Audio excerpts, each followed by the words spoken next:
Bonjour à tous, bienvenue sur la chaîne des 2 minutes du PACES. La vidéo d'aujourd'hui concernera l'E3 et plus particulièrement la mécanique des fluides.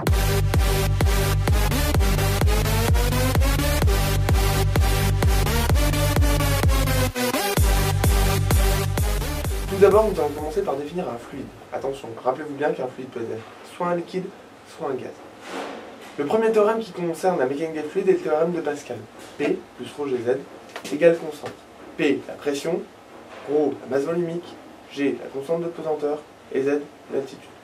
Nous allons commencer par voir les lois sur les fluides qui sont considérés comme étant parfaits. Un fluide parfait est un fluide isotherme et incompressible. La loi qui s'en rapproche est la loi de Bernoulli. Le théorème de Bernoulli, P plus ρ Gz plus 1/2 de ρ V2 égale constante. Attention, on rajoute bien ce terme V qui inclut la vitesse du fluide. Pensez bien, le facteur 1/2 rentre en compte.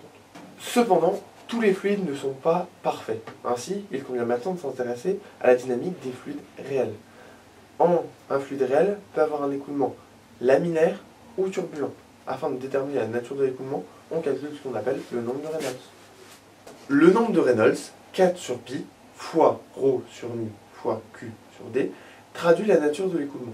A bien noter que ce nombre est sans dimension et tient compte de nu, la viscosité. Pensez donc bien, le nombre de Reynolds s'applique pour un fluide dit réel. Le résultat de ce nombre peut être interprété de la façon suivante. Si le nombre de Reynolds est supérieur à 10 000, votre écoulement est turbulent. S'il est inférieur à 2000, votre écoulement est laminaire. S'il est compris entre 2000 et 10 000, on ne peut pas connaître la nature de l'écoulement. Un écoulement dit turbulent traduira finalement la réduction du diamètre de votre artère, dans le cas médical, et donc traduira dans ce cas-là une sténose de votre artère. Nous en avons donc fini avec les principes de la mécanique des fluides. Nous allons voir maintenant les applications, les bruits de Korokov et l'auscultation cardiaque. Les bruits de Korokov nous permettent de trouver la tension artérielle. Pour ce faire, on se sert d'un brassard tensiomètre et d'un stéthoscope. Nous allons comprimer l'artère humérale à l'aide du brassard jusqu'à occlure complètement le diamètre de cette artère. Puis, nous allons dégonfler le brassard jusqu'à ce que l'artère retrouve son calibre d'origine. Il est à noter que nous allons entendre deux bruits. Le premier bruit quand il y aura rétablissement du débit sanguin, qui correspond finalement à un écoulement turbulent, auscultable au stéthoscope, qui nous donnera la pression systolique, et la disparition de ce bruit qui nous donnera la pression diastolique. Pour finir, les souffles cardiaques.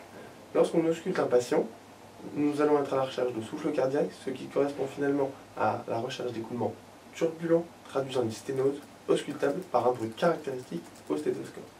Il est à noter la présence de deux bruits. Un bruit de rétrécissement, qui correspondra à une réduction du diamètre des valves, qui empêchera finalement l'éjection de tout le débit sanguin, et un bruit d'insuffisance. Un bruit d'insuffisance correspondra au collapsus incomplet des valves, laissant échapper le sang en systole.